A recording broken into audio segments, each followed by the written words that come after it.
রাত প্রায় ৩টে বাজে। এই প্রথম এমন কিছু ঘটছিল। রাতের নিস্তব্ধতায় আমি মাসির সাথে তাদের বাড়িতে একা ছিলাম।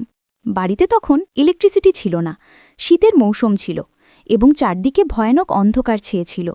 এই অন্ধকারে মাসির সুন্দর মুখ আরও উজ্জ্বল দেখাচ্ছিল, আর মাসি খুব গভীর ঘুমেছিলেন। মাসিকে এভাবে শান্তিতে ঘুমাতে দেখে আমার মনে এক অদ্ভুত অনুভূতি তৈরি হলো। লোকে বলে, যখন রাত অন্ধকার হয় তখন মানুষ নিজের মনকে নিয়ন্ত্রণ করতে পারে না, আর আমার সাথেও ঠিক এমনই কিছু ঘটছিল সেই দিন। আমি প্রথমবারের মতো মাসির একাকিত্ব কাটাতে সাহায্য করি। আমার নাম সৌরভ, আমার মাসির নাম প্রীতি।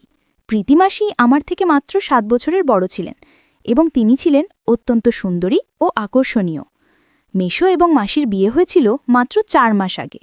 আমার মেশো প্রায়শই বাইরে থাকতেন, আর তখন থেকেই প্রীতিমাসি তাদের বাড়িতে একদম একা থাকতেন। ছোটখাটো বিষয়েও তিনি প্রায়শই চিন্তিত হয়ে পড়তেন, আর যখনই মাসি আমাকে কল করতেন আমি সুযোগের সন্ধানে ছুটে যেতাম, কারণ মাসির কথা শোনা আর তার কাজ পর্যবেক্ষণ করা আমার ভালো লাগত।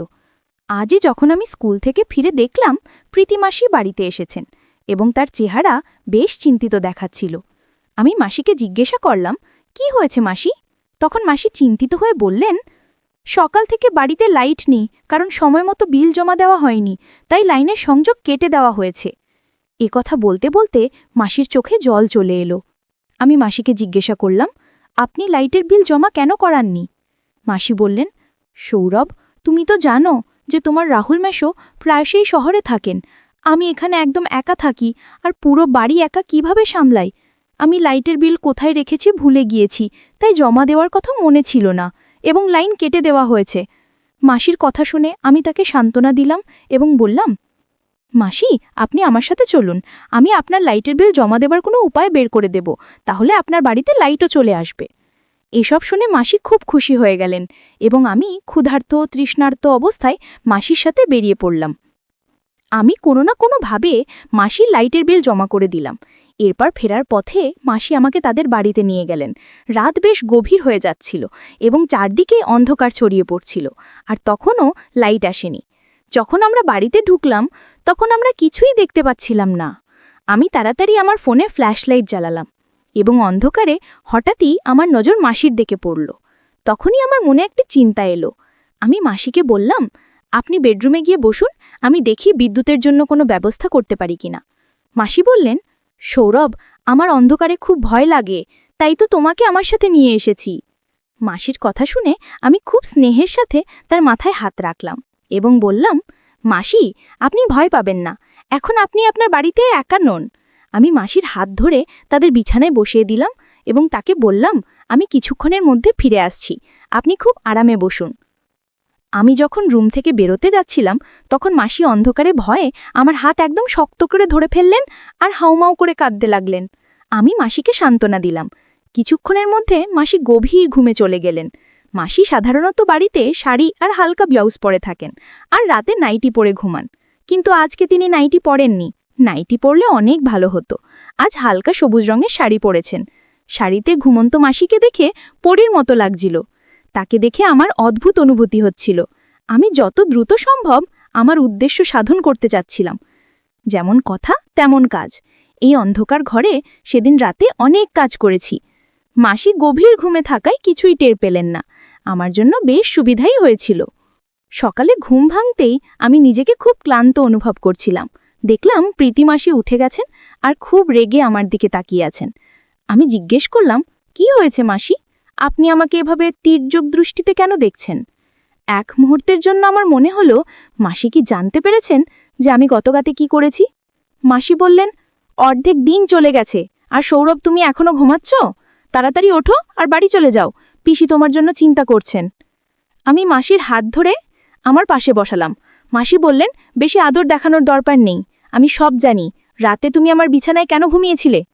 সৌরভ, তুমি আমার সাথে একদম ভালো করনি। আমার বাড়িতে আরও রুম আছে, তুমি চাইলে লবিতে ঘুমাতে পারতে। মাসির কথা শুনে আমি লজ্জায় মাথা নিচু করে ফেললাম। মনে হলো মাসি শুধু এটাকুই জানেন। আমি তার কথা উপেক্ষা করে স্নান করতে চলে গেলাম।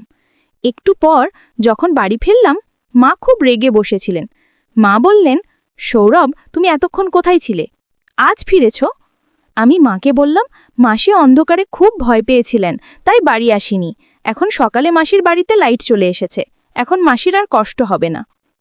মা বললেন, তোমার মাসির ছোট ছোট বিষয় নিয়ে টেনশন করার অভ্যেস হয়ে গেছে, এই অভ্যেস কবে ছাড়বে কে জানে। মা মাসির আচরণে খুব অভিযোগ করছিলেন, আর আমি মায়ের কথা শুনে শুধু মাথা নাড়াচ্ছিলাম। এমনি করে 3 দিন কেটে গেল, আর আমার মাসির বাড়ি যাওয়ার কোনো উপায় হচ্ছিল না। আমার মন খুব খারাপ ছিল যে কিভাবে মাসির বাড়ি যাব। 3 দিন পর যখন আমি বন্ধুদের বাড়ি থেকে ফিরছিলাম, দেখলাম মা চিকেন বানাচ্ছেন। আমি ইচ্ছে করে মায়ের সামনে বললাম, মাসি চিকেন খেতে খুব পছন্দ করেন। এ কথা শুনে তারও একটু দয়া হলো যে মাসি তো চিকেন পাননি। মা বলে উঠলেন, মাসির বাড়ি তেমন দূরে নয়, গাড়ি নিয়ে যাও, 1 মিনিটও লাগবে না, আর তোমার মাসিকে দিয়ে আসো। আমি আমার সুযোগের সন্ধানে ছিলাম, ইচ্ছে করে একটু অনিচ্ছা দেখিয়ে বললাম, ঠিক আছে মা, আমি মাসিকে চিকেন দিয়ে আসি। মা তাড়াতাড়ি টিফিন প্যাক করে দিলেন। আমার মন খুশিতে ভরে গেল। আমি মাসির বাড়ি পৌঁছলাম। মাসি রান্না করতে যাচ্ছিলেন। চিকেনের টিফিন দেখে তিনি খুব খুশি হলেন, আর আমাকেও খেতে বললেন। আমি সঙ্গে সঙ্গে তার সাথে বসে গেলাম, আর আমরা দুজনে মিলে চিকেন খেলাম। আমি তো আমার বাড়ি ফিরে যাবার কোনো চিন্তাই করছিলাম না। বেশ কিছুক্ষণ পর আমি মোবাইলে গেম খেলা শুরু করলাম। আমি ফোন করে মাকে বলেছিলাম যে প্রীতিমাসি আমাকে জোর করে তার বাড়িতে আটকে রেখেছেন, যদিও প্রীতিমাসি আমার সাথে এমন কোনো কথা বলেননি। আমি মাসিকে বললাম, আপনি দিন দিন এত চিকন হয়ে যাচ্ছেন, আপনি বেশি করে খাবার পানি খান না কেন? মাসি বললেন, রোজ জুস খাওয়ানোর মতো কেউ নেই, তাই হয়তো এরকম হচ্ছে। আমি বললাম, ঠিক আছে, এখন থেকে এই দায়িত্ব আমার। তারপর আমি আনারের জুস এনে নিজে মাসিকে দিলাম এবং তাতে এক ধরনের ওষুধ মিশিয়ে দিয়ে দিলাম। মাসি আমার দিকে তাকিয়ে বললেন, তোমার মতো ছেলে সবার হওয়া উচিত।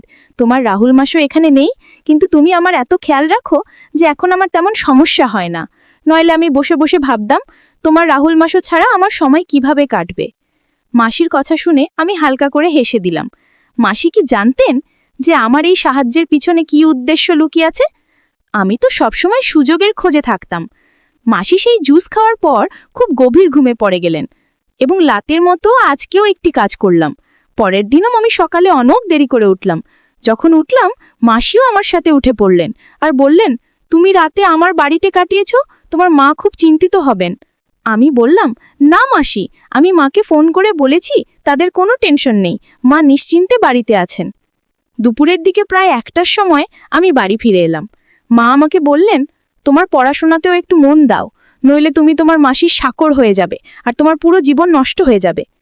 আমি মাকে বললাম, মা, আপনি কি ধরনের কথা বলছেন? সে আপনার ভাইয়ের স্ত্রী, একা বাড়িতে থাকেন। যদি আমরা মাসির কিছু কাজে লাগতে পারি তাতে কি ক্ষতি?